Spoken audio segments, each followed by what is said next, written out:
तो देखो server machine के ऊपर हमें सर्वर को कॉन्फ़िगर करना है। वैसे तो मैंने शुरुआत में बता दिया कि ये सर्वर ऑलरेडी कॉन्फ़िगर होता है, मतलब सॉफ्टवेयर वगैरह बाय डिफॉल्ट इंस्टॉल होता है। ठीक है, आप चाहे तो स्टेटस देख सकते हो, सिस्टम CTL, ठीक है, status SSHD service by default running and active है। ठीक है, इसका सॉफ्टवेयर भी बाय डिफॉल्ट इंस्टॉल होता है। RPMQ ओपन SSH सर्वर नाम का सॉफ्टवेयर होता है जो कि बाय डिफॉल्ट इंस्टॉल्ड है। ठीक है, और फायरवॉल के अंदर भी आप चेक कर सकते हो, फायरवॉल CMD ये मैंने पहले से इंस्टॉल नहीं करके रखा है। SSH server by default install होता है। ठीक है, तो ये देखो SSH service by default allow. ठीक है, अब खाली दूसरे मशीन पे जाओ और इस मशीन का रिमोट एक्सेस कर लो, हो जाएगा। ठीक है, दूसरे मशीन पे जाके आप डायरेक्टली रिमोट एक्सेस कर सकते हो। ठीक है, SSH कॉन्फ़िगर होता है। बट नहीं है सॉफ्टवेयर इंस्टॉल तो फिर आपको सबसे पहले क्या करना है, DNAME install open SSH server नाम का सॉफ्टवेयर इंस्टॉल कर लेना है। DNAME install open SSH server. ठीक है, इसका सॉफ्टवेयर आपको इंस्टॉल कर लेना है।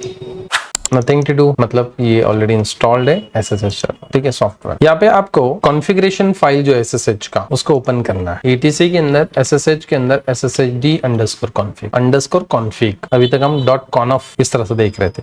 SSH सर्वर इंपॉर्टेंट है बिकॉज कंपनी में इसके ऊपर बहुत सारे क्वेश्चंस पूछे जाते हैं इंटरव्यू में। ठीक है, और SSH कंपनी में काम किया जाता है SSH के ऊपर बिकॉज ये सर्वर रिमोट एक्सेस के लिए, तो ये काम उसके ऊपर होता है। आप चाहे तो यहाँ पे कुछ सेटिंग्स कर सकते हो, हालांकि ये कंपलसरी नहीं है, आप चाहे तो कर सकते हो, अदरवाइज इग्नोर। ठीक है, जैसे लिसन एड्रेस जो लाइन है SSH का उसको आप अनकमेंट करोगे और यहाँ पे लिखोगे अपने सर्वर का एड्रेस, मतलब हमारा SSH सर्वर एक ही एड्रेस पे लिसन करेगा। वहां पे पहले क्या था 00, इसका मतलब SSH सर्वर ऑल एड्रेस को लिसन कर रहा है, मतलब किसी भी एड्रेस को आप कांटेक्ट करते हो सर्वर का तो ये SSH सर्वर काम कर रहा है उसके लिए। ठीक है, हम चाहते हैं कि नहीं SSH सर्विस को आपको एक्सेस करना है तो आपको 192.168.254 को ही कॉल करना है, मतलब उसी को कांटेक्ट करोगे तो आपको SSH सर्विस मिलेगा। ठीक है, इस तरह से। देन यहाँ पे आप नीचे आते हो तो यहाँ पे लॉगिन टाइम सेट किया गया है। लॉगिन टाइम आप अपने हिसाब से सेट कर सकते हो। लॉगिन टाइम ये होता है कि सपोज ये मशीन है ये आपका लैपटॉप डेस्कटॉप है और ये हमारा सर्वर है। ठीक है, क्लाइंट सबसे पहले SSH और सर्वर का एड्रेस देता है, SSH और सर्वर का एड्रेस देता है। तो जब तक ये पासवर्ड नहीं देता है तो जो मैंने टनल बताया था वो टनल एक्टिवेट नहीं होगा। कोई टनल बोलता है, कोई इसको चैनल बोलता है। ठीक है, उसी टनल के थ्रू या उसी चैनल के थ्रू डेटा आपका एन्क्रिप्टेड जाता है। तो इसने तो सेशन बनाने का रिक्वेस्ट दे दिया, फिर सर्वर बोलता है ठीक है कांटेक्ट करना है, कनेक्ट होना है तो फिर पासवर्ड दे दो। जब आप सक्सेसफुली पासवर्ड देते तो वो टनल वो चैनल ओपन होगा। ठीक है, पर ये पासवर्ड ही नहीं दे रहा है, 1 घंटा हो गया, 1 घंटे से पासवर्ड ही नहीं दे रहा है, बट सर्वर तो बिजी है, सर्वर तो वेट कर रहा है आपके पासवर्ड का। ऐसे 1000 मशीन ने भी रिक्वेस्ट कर दिया, सिर्फ रिक्वेस्ट किया, कोई पासवर्ड नहीं दे रहे। और हर सर्वर का एक लिमिटेशन होता है कि एट ए टाइम वो कितने क्लाइंट्स को सर्विस प्रोवाइड कर सकता है। तो ये बोलता है मैं 100 क्लाइंट को सर्विस दे सकता हूँ, एग्जांपल के लिए छोटा नंबर में बोल रहा हूँ, हालांकि सर्वर के कॉन्फ़िगरेशन के ऊपर होता है कि वो एट ए टाइम कितने क्लाइंट्स को सर्विस दे सकता है, मतलब SSH वो कितने क्लाइंट को एट ए टाइम एक्सेस दे सकता है। तो हम कंसीडर करते हैं ये सिर्फ 100 क्लाइंट को ही SSH दे सकता है और 100 क्लाइंट्स ने ऑलरेडी कनेक्शन बना के रखा है, सिर्फ पासवर्ड नहीं दे रहे। ठीक है, तो सर्वर तो बिजी हो गया। तो ऐसे केस में जब 101 क्लाइंट आएगा जो कि एक्चुअल क्लाइंट है ये तो फेक क्लाइंट है, तो एक्चुअल क्लाइंट उसको सर्वर डिनाई कर देगा। ये जब इसके पास जाएगा तो ये बोलेगा नहीं ऑलरेडी मेरा जो लिमिट है वो 100 है तो सर्विस डिनाई, 101 क्लाइंट को सर्विस डिनाई। ठीक है, तो ये रोकने के लिए, हालांकि इसको डॉस अटैक बोला जाता है, डिनाइल ऑफ सर्विस, सर्विस को डिनाई किया जाए, डॉस डीडॉस, मतलब उस सर्वर पे इतना लोड दे दो कि वो सर्वर ही डाउन हो जाए। ठीक है, या वो सर्विस का जो लिमिट है सर्विस एट ए टाइम देने का उसको फुल कर दो। तो जब एक्चुअल क्लाइंट जाएगा उसको तो सर्वर बोल देगा डिनाई।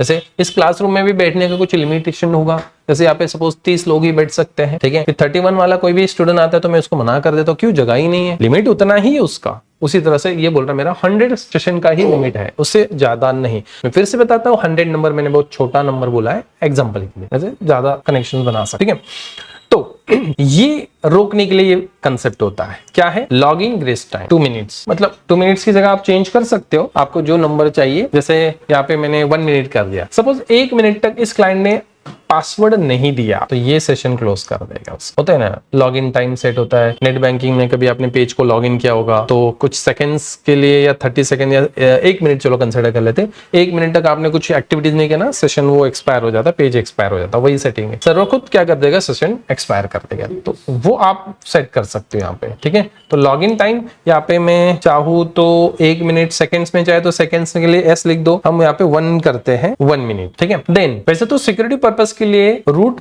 लॉगिंग जो होता है उसका पासवर्ड डिनाई किया जाता है, रूट को लॉगिन नहीं कर सकते। बेस्ट प्रैक्टिस यही होता है कि आप बाहर से रूट का एक्सेस डिनाई करके रखो, बिकॉज हैकर अपने कंपनी में आके हैक नहीं करने वाला है आपके सिस्टम को, ठीक है। उसको वहां तक आना है तो बड़ा मुश्किल होता है, किसी कंपनी के प्रीमाइसेस में जाना, डेटा सेंटर रूम तक जाना, ये इतना ईजी नहीं होता है, ठीक है। तो वो बैठे बैठे बाहर से ही आपके सर्वर पे अटैक कर रहा है या उसको हैक कर रहा है। रिमोट एक्सेस हैकर लोग इन्हीं प्रोटोकॉल का मैक्सिमम यूज करते हैं, रिमोट एक्सेस प्रोटोकॉल, जिसमें फिर ये प्रोटोकॉल्स आते हैं। तो हम रूट का अकाउंट डिसेबल करते हैं। बेस्ट प्रैक्टिस यही होता है, प्रोडक्शन लेवल में भी हमेशा ये याद रखना है, रूट का डायरेक्ट एक्सेस नहीं होता है। हम तो ट्रेनिंग एनवायरनमेंट में डायरेक्ट रूट से लॉग इन करते, बाहर नहीं होता है ऐसा, कंपनी के अंदर ऐसा नहीं होता है। आपको किसी यूजर से लॉग इन होना होता है और फिर वहां से रूट को स्विच करना होता है, ठीक है। सुडो यूजर का एक्सेस आपको मिलता है और उसके बाद फिर आप स्विच करते हो, ठीक है। तो प्रैक्टिस यही है कि इसका अकाउंट डिसेबल ही रखो। बट हम यहाँ पे ट्रेनिंग एनवायरनमेंट में है और मैं चाहता हूँ रूट का एक्सेस अलाउ करना है, तो मैं परमिट लॉगिन जो है ये यस कर देता हूं, इसको मैं हटा देता हूं, यस करते हैं, ठीक है। मतलब मैं चाहता हूं कि हाँ, इस सर्वर के रूट यूजर को बाहर से भी एक्सेस कर सके। हालांकि ये बेस्ट प्रैक्टिस नहीं है, मुझे सिर्फ दिखाना है रूट को कैसे लॉग इन करना है, दैट्स व्हाई ये हम एनेबल कर रहे हैं, ठीक है। हाँ, यहाँ पे आप मैक्सिमम ऑथेंटिकेशन ट्राई सेट कर सकते हो। मैक्स और ट्राइज मतलब एक बार पासवर्ड दिया, 2 बार दिया, तीसरी बार दिया गलत, सेशन क्लोज होता है ना, नेट बैंकिंग में भी होता है। अब हालांकि वहां पे अकाउंट लॉक हो जाता है, बट यहाँ पे हम अकाउंट लॉक नहीं करने वाले। 3 बार पासवर्ड गलत कर दिया तो 3 बार पासवर्ड गलत करने के बाद ये सेशन क्लोज कर देगा। पहली बार गलत, दूसरी बार गलत, तीसरी बार गलत, फिर से लॉगिन करना है, करेक्ट पासवर्ड देना है, ठीक है। मैं कर देता हूँ फाइल को सेव। देखो ये सेटिंग्स नहीं भी किया होता तो भी आपका SSH कॉन्फ़िगर होता, बट मुझे कुछ दिखाना था कि हाँ SSH में इतने सारे ऑप्शंस हम सेट कर सकते हैं, वैसे और भी बहुत सारे ऑप्शंस हैं, ठीक है। तो इसको हम सेट कर लिया। सर्विस को मैंने कर दिया रिस्टार्ट SSHD और सर्विस को कर देते हम एनेबल। तो सर्विस एनेबल मतलब ये सर्विस हमने परमानेंटली एनेबल कर दिया, ये सर्विस हमने परमानेंटली एनेबल कर दिया। फायरवॉल के अंदर रूल तो पहले से अलाउ, ठीक है। तो चलो हम एक्सेस करके देखते हैं, क्लाइंट साइड पे आते हैं। सबसे पहले हम पिंग कमांड से चेक कर लेते हैं पिंग 192.168.0.254 को, जो कि हमारा सर्वर है। तो रिस्पॉन्ड मिल रहा है, कंट्रोल C। तो मैं इस मशीन से इस मशीन का रिमोट एक्सेस लेना चाहता हूं, ठीक है। तो ऐसा समझो ये जो दूसरा क्लाइंट मशीन है वो कहीं दूर है और सर्वर मशीन कहीं पे दूसरे लोकेशन पे है और हम एक्सेस कर रहे हैं। फिलहाल तो हमारे केस में हमने वर्चुअल मशीन के अंदर ये दोनों सेटअप बनाया, तो ये अलग अलग लोकेशन पे है। रूट @ और सामने वाले मशीन का एड्रेस जिसको आपको एक्सेस करना है। एक्सेस किसको करना है? 192.168.0.254 को हमें एक्सेस करना है। एंटर।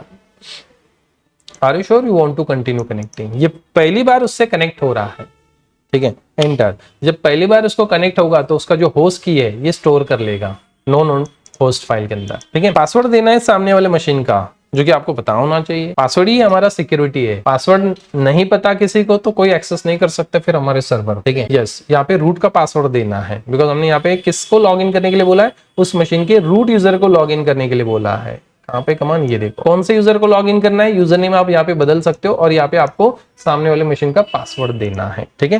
तो इसे हमने कनेक्ट कर लिया, कनेक्शंस बना लिया, ठीक है। तो आप यहाँ पे देख सकते हो सर्वर लिख के आ रहा है। ये क्या था? क्लाइंट 1। ये जो शेल है ये सर्वर का है। मैं क्लियर कर लेता हूँ। ये देखो ये सर्वर मशीन का, ये सारे फाइल फोल्डर सर्वर के हैं, ठीक है। इफ कॉन्फिग से मैं दिखाऊं तो ये देखो इसका IP क्या है? 254। ये जो शेल है जहाँ पे मैं काम कर रहा हूँ ये रिमोटली मैंने इस मशीन का एक्सेस किया, ठीक है। तो चलो मैं कुछ फोल्डर बना के दिखाता हूँ। MKDR मैंने स्काईनेट नाम का एक फोल्डर क्रिएट किया। चेक करते सर्वर पे ls कमांड से रूट के अंदर देखो ये स्काईनेट नाम का फोल्डर क्रिएट हो गया है, ठीक है। ये फोल्डर क्रिएट हो गया। ये फोल्डर हमने वहां से बनाया था, अभी हमने बनाया, आप देख सकते हो टाइम। हालांकि आज 5 तारीख है बट मेरे सर्वर में 6 तारीख चल रहा है, ठीक है। नेक्स्ट एक दिस कूडो। देन ये शेल आपका सर्वर का। आपको जो भी सेटअप करना है आप रिमोटली कर लो SSH करके, ठीक है। मतलब मुझे उस मशीन पे काम करने की जरूरत नहीं, मैं रिमोटली उस मशीन पे कंट्रोल मैनेज कर रहा हूँ। जैसे मुझे वहां पे FTP सॉफ्टवेयर इंस्टॉल करना है तो मैंने वहां पे FTP सॉफ्टवेयर इंस्टॉल कर दिया। ये सारे कमांड उस सर्वर के शेल पे चल। कोई ट्रबल शूटिंग करना है आप ट्रबल शूटिंग कर सकते हो। कोई सर्वर कॉन्फ़िगर करना है रिमोटली तो आप यहाँ से बैठे बैठे कॉन्फ़िगर कर सकते हो, ऐसा। तो इस तरह का ये प्रोटोकॉल है जिसको हम बोलते हैं SSH, ठीक है। देन आपको याद है मैंने SCP rsync कमांड बताया था तार कमांड में, होस्टबुक rsync SCP remote files copy paste करने के लिए। तो remote file folder copy paste करना है तो उसके लिए rsync नहीं तो SCP कमांड काम करता है। हालांकि उसके बैकएंड में भी SSH प्रोटोकॉल को यूज किया जाता है। चलो मैं एक एग्जांपल के लिए, तब तो हम नहीं कर पाए थे बिकॉज तब हमारे पास एक ही मशीन था, ठीक है। मतलब लैब में एक ही मशीन था तो एक मशीन पे हम नहीं कर रहे थे। अभी तो हमारे पास 2 मशीन से सर्वर क्लाइंट हमने बनाया, ठीक है। तो पहले बुक में हम एक ही मशीन पे प्रैक्टिस कर रहे थे। तो चलो मैं यहाँ पे एक फाइल बना लेता हूँ इसरो नाम से, isro.txt। ये फाइल कहाँ पे है, लेट्स से कि ओके मैंने सर्वर पे ही बना लिया, मैं सर्वर पे लॉगिन हूँ, तो एग्जिट कर लेते हैं। तो सर्वर पे ये फाइल है, ये देखो, ओके मैं क्लाइंट पे हूँ, ये देखो सर्वर पे मैंने एक फाइल बनाया, ये देखो isro.txt। तो मैं चाहता हूँ कि इस फाइल को मैं कॉपी पेस्ट करना चाहता हूँ, या फिर क्लाइंट से हम एक बना लेते, मैंने nasa.txt क्लाइंट पे हमने एक फाइल बना लिया। अब ये फाइल क्लाइंट पे है, कहीं पे भी है, डजंट मैटर, ठीक है। तो मैं चाहता हूँ इस फाइल को nasa.txt क्लाइंट मशीन से सर्वर मशीन पे कॉपी पेस्ट करना है, ठीक है। तो कमांड है scp, फोल्डर होगा तो r ऑप्शन यूज करना है, फाइल होगा तो विदाउट r भी आप यूज कर सकते हो। तो कौन से फाइल फोल्डर को कॉपी करना है, तो उस फाइल फोल्डर का नेम लिख दो, root@ और सामने वाले मशीन का आईपी एड्रेस लिख दो, क्या है सर्वर का एड्रेस 254 के /root के अंदर हमें कॉपी पेस्ट करना। तो मैंने डेस्टिनेशन आईपी लिख दिया और पाथ लिख दिया, एंटर। पासवर्ड देना है रूट यूजर का, बिकॉज हमने यहाँ पे रूट के प्रिविलेजेस के साथ ये फाइल कॉपी पेस्ट कर रहे हैं, एंटर। देखो हमने यहाँ से वो फाइल को कॉपी पेस्ट कर दिया, nasa.txt फाइल गया,